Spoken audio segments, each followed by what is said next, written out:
Hello everyone, this is Himani Sharma. Welcome you all. आज की video में हम बात करने वाले हैं टैली की कंप्लीट हिस्ट्री की, जिसमें आप सीखेंगे कि टैली क्या है और कहां से आया, इसका निर्माण किसने किया, इसके क्या क्या वर्जन थे और वो कैसे कैसे अपडेट हुए। तो अगर आपको ये सब की नॉलेज नहीं है या इन क्वेश्चन के आंसर आपको नहीं पता है तो ये वीडियो को पूरा देखिए, आपको कंप्लीट हिस्ट्री की नॉलेज हो जाएगी टैली की। चलिए शुरू करते हैं और देख लेते हैं टैली की क्या है कंप्लीट हिस्ट्री। ये एक ऐसा अकाउंटिंग सॉफ्टवेयर है जो कि आपके कंप्लीट बिजनेस के सॉल्यूशन करता है।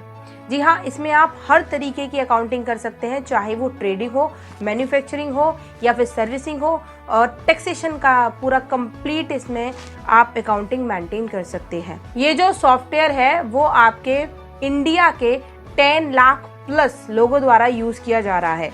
जी हाँ, tally solution private limited company जो है जिसके द्वारा ये बनाया गया है, ये एक मल्टीनेशनल कंपनी है और इसके आंकड़ों के हिसाब से 10 लाख से ज्यादा लोग इस सॉफ्टवेयर को इंडिया में यूज करते हैं। आपको ये जानकर खुशी होगी कि इस सॉफ्टवेयर को केवल इंडिया में ही नहीं, आउट ऑफ इंडिया भी यूज किया जाता है। एक जमाना था जब हम अकाउंटिंग करने के लिए पेपर और पेन लेके बैठते थे। उस समय आपकी फाइल्स मेंटेन करना, आपके अकाउंटिंग मेंटेन करना बहुत मुश्किल होता था, क्योंकि आपको डाटा सेव भी रखना है जो कि हमें कहीं आगे अगले 10 साल तक उनको यूज कहीं करना पड़े तो उसके लिए आपको वो सेव भी रखना पड़ता था। लेकिन अगर आज हम बात करें कि अगर कंप्यूटर में अकाउंटिंग सॉफ्टवेयर की बात करते हैं तो सबसे पहला नाम जो दिमाग में आता है वो है टैली। इस तरीके से आज सबसे ज्यादा प्रचलन है इस सॉफ्टवेयर का और सबसे ज्यादा मांग भी है इसके जो एजुकेटर हैं, ट्रेनर हैं, उनकी। तो अब बात कर लेते हैं टैली के हिस्ट्री की। अगर हम हिस्ट्री की बात करें तो सबसे पहले बात आती है कि टैली सॉफ्टवेयर किसने बनाया। तो बेंगलोर की एक कंपनी है टैली सॉल्यूशन प्राइवेट लिमिटेड, जो कि लेट श्री श्याम सुंदर गोयनका द्वारा बनाई गई थी। उन्होंने इस सॉफ्टवेयर का निर्माण किया था 1986 में। तब उस कंपनी का नाम था उस समय प्यूट्रॉनिक्स। उस कंपनी में उनका काम था टेक्सटाइल्स मिल्स को वो रॉ मटेरियल सेल करते थे और उस समय उनके अकाउंटिंग मेंटेन करने के लिए उनके पास कोई भी सॉफ्टवेयर नहीं था। तब उन्होंने अपने बेटे मिस्टर भरत गोयनका को सजेस्ट किया कि आप एक ऐसा सॉफ्टवेयर क्रिएट करें जिससे हमारी अकाउंटिंग मेंटेन हो। तब मिस्टर भरत गोयनका जी ने, जो कि मैथमेटिक्स ग्रेजुएट हैं, उन्होंने MS-DOS बेस्ड सिस्टम पर उन्होंने एक सॉफ्टवेयर का निर्माण किया और जिसमें आप बेसिक अकाउंटिंग कर सकते थे केवल, जो कि 1986 में उन्होंने लॉन्च किया और सॉफ्टवेयर का नाम था प्यूट्रॉनिक्स फाइनेंशियल अकाउंटेंट। 1988 में इसका नाम चेंज किया गया, टैली रखा गया। उसके बाद अपनी कंपनी का नाम उन्होंने 1999 में चेंज करके टैली सॉल्यूशन प्राइवेट लिमिटेड किया। उस समय तक उन्होंने 2 अपडेट वर्जन लॉन्च किए हुए थे, 4.0 और 4.5। 4.0 जो वर्जन था उसमें बेसिक अकाउंटिंग करते थे हम, लेकिन उसमें प्रॉब्लम ये थी कि इन्वेंट्री मेंटेन नहीं कर पाते थे। आप क्या स्टॉक खरीद रहे हैं, क्या बेच रहे हैं, तो वो मैनेजमेंट नहीं होता था। मींस इन्वेंट्री का कोई सिस्टम नहीं था उसमें, इसलिए वो उस समय लोगों के बीच इतना प्रचलित नहीं हुआ और वो इतना भी यूज नहीं होता था। इसके बाद उन्होंने 4.5 जो वर्जन है इसका वो उन्होंने लॉन्च किया। उसमें इन्वेंट्री बेस था, जो इन्वेंट्री भी यूज कर सकते थे हम, लेकिन वो MS-DOS बेस ही था वर्जन। तो उसमें हम इन्वेंट्री यूज कर सकते थे, क्या खरीद रहे हो, क्या बेच रहे हो, किस गोडाउन में डालना है, वो सारी इन्वेंट्री आप उसमें मेंटेन कर सकते थे। इसी के साथ नेक्स्ट उन्होंने जब अपडेशन किया तो 1997 में उन्होंने अपडेशन डाला 5.4।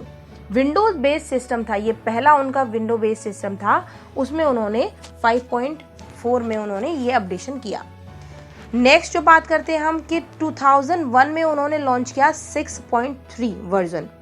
इस वर्जन में क्या अपडेशन था कि उन्होंने अपना एजुकेशनल और लाइसेंस एक्टिवेट करवा दिए थे। अब इस सॉफ्टवेयर को आप मल्टी यूजर भी हो गया था और इस सॉफ्टवेयर को आप लाइसेंस भी ले सकते थे और एजुकेशनल भी सीख सकते थे। इसके बाद जो अपडेशन हुआ वो था 2005 में 7.2 वर्जन आया, जिसमें आप वेट मेंटेन कर सकते थे और जो कि इंडिया के लिए बहुत ही मेन फीचर था और इंडिया के लिए मोस्ट इम्पोर्टेंट फीचर था उस समय। तब ये टैली सभी के नॉलेज में आया और सबने इसको यूज करने का सोचा। बेस्ट पार्ट इसका जो टैली का है वो आपका है इसकी सिंप्लिसिटी।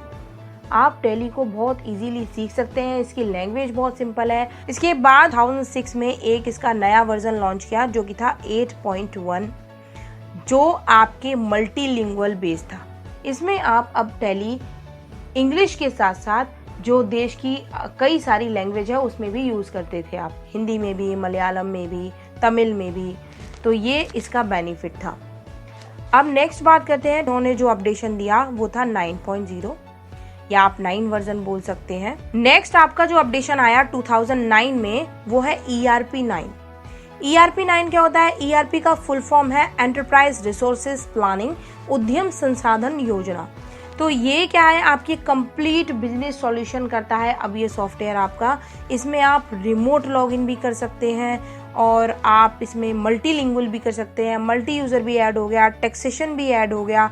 तो आज जो सॉफ्टवेयर तैयार हुआ है उसमें आप कंप्लीट बिजनेस सॉल्यूशन कर सकते हैं। 2016 में GST के सॉल्यूशन के लिए जो कंपनी चुनी गई वो थी टेली सॉल्यूशन कंपनी। उसी के आधार पर 2017 में जो अपडेशन आया वो आपके कंप्लीट GST कंप्लायंस सॉफ्टवेयर कहलाया, टेली ERP 9। तो इसमें आपका GST भी ऐड हो गया। तो आज जो सॉफ्टवेयर आपका तैयार है वो आपका कंप्लीट अकाउंटिंग सॉफ्टवेयर है। भारत में सबसे ज़्यादा यूज़ होने वाला सॉफ्टवेयर है ये। आप अकाउंटिंग सॉफ्टवेयर की अगर बात करते हैं तो हमारे दिमाग में सबसे पहले टेली का ही नाम आता है। और भी बहुत सारे सॉफ्टवेयर है मार्केट में, लेकिन सबसे पहले इसी का नाम आता है क्योंकि इसमें रेगुलर हर दिन एक अपडेशन, हर दिन एक रिलीज इसमें पास होता है और उस रिलीज में आपको कुछ न कुछ अपडेशन देखने के लिए मिलते हैं। तो अगर आपको वीडियो अच्छा लगा हो तो लाइक कर दीजिएगा और इसी तरीके की वीडियो देखने के लिए आप मेरे चैनल को सब्सक्राइब कर दीजिए। ऑल नोटिफिकेशन के साथ बेल आइकन को प्रेस कर दीजिए। मिलते हैं अपने नेक्स्ट वीडियो में, तब तक के लिए bye, thank you, thanks for watching.